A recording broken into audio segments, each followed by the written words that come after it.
Զանգեց ավելի շուտ, որ կարծես է մեր ներսում են մասին ասել, որ Սրբազանը անհապաղ վիրահատության, Միքայել Սրբազանը անհապաղ վիրահատության կարիք ունի եւ ըստ իրեն ինչ-որ բյուրոկրատական քաշքշուկներ կա, որտեղ փաստաբանը դիմել է, որևէ բյուրոկրատական քաշքշուկ չկա եւ չի կարող լինել, եթե խոսքը վերաբերում է անձի առողջությանը, ընդհանրապես պետք է որ անձը դիմում ներկայացնի եւ այդ դիմումը կքննարկվի եւ կներկայացվի համապատասխան պատասխանը եւ կձեռնարկվեն այն միջոցները, որոնք պետք է ձեռնարկվեն առողջության պահպանման ուղղված։ Հաշվի առնելով Չէ, դիմումը այն դիմում, որ պետք է ներկայացվի, չի ներկայացվել եւ ես հանձնարարել եմ, որպեսզի եթե իր փաստաբանները տեղյակ չեն, թե ինչպես պետք է ներկայացվի համապատասխան դիմումը, մեր իրավաբանը այսօր կմոտենա տեղում իրեն եւ դիմումը կվերցնի եւ կներկայացնի ողակին համապատասխան քաշքշուկների մասին։ Կներեք, բայց մենք ներողություն եմ խնդրում, ոչ, դա չի խնդիրը։ Խնդիրն այն է, սա գիտեք ինչին է նմանվում, երբ որ փաստաբանները ոչ, սա նմանվում է այն իրավիճակին, երբ որ փաստաբանները արգելված էին մուտք արել քրեակատարական հիմնարկ, իրենց հետ տարել էին իր, որը իրականում արգելված չէ, բայց արել էին դա սահմանված կարգի խախտմամբ։ Հիմա մեր պետությունում, եթե գործում է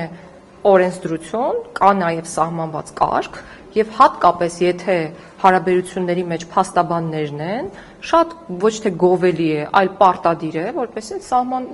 փաստաբանները պահպանեն սահմանված կարգը եւ խոսքը դրա մասն է եւ եթե խնդիր ունեն սահմանված կարգի պահպանման, մենք իրենց իհարկե կուղղորդենք եւ միշտ պատրաստ ենք։ Չի կարող առաջացնել խնդիր, որովհետեւ մենք խոսքը գնում է մարդու առողջության բացարձակ որևէ խնդիր վերաբերյալ եւ յուրաքանչյուր րոպե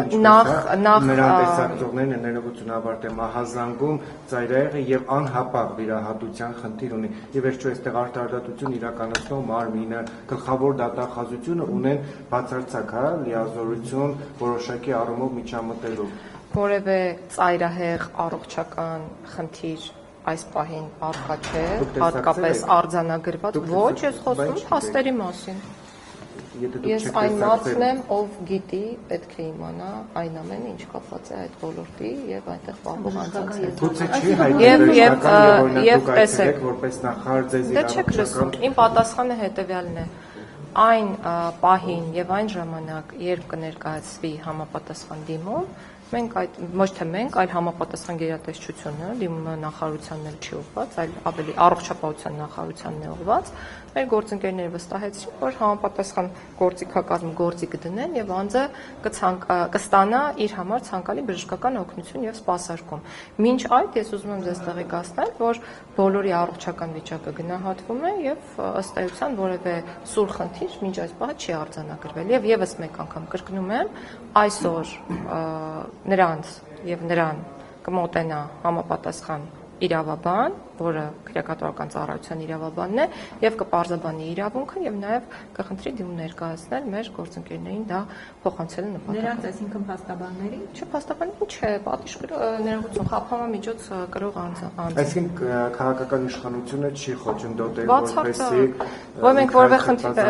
ցանկացած անձի առողջությունը իրականում պետության հոգացության ներքո է, ով գտնվում է անազատության մեջ։ Այսինքն անկախ նրանից, թե այդ անձը ով է, մենք որպես պետություն պարտավոր ենք հոգ տանել առողջության մասին։ Տիկին նախարարի ուղղակի եւ ուղղակի աբսուրդային եմ համարում նման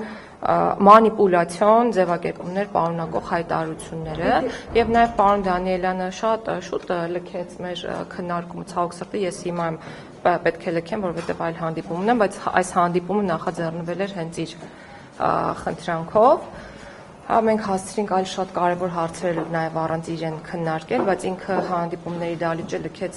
այն ժամանակ, այո, երբ որ այդ հարցը բարձրացրեց վերջում եւ գնաց։ Իհարկե սկզբից ներկա է եղել եւ մասնակցեց որոշակի դուք ասում եք, որ յուրաքանչյուրի առողջությունը ձեր ուշադրության ներքո ովքեր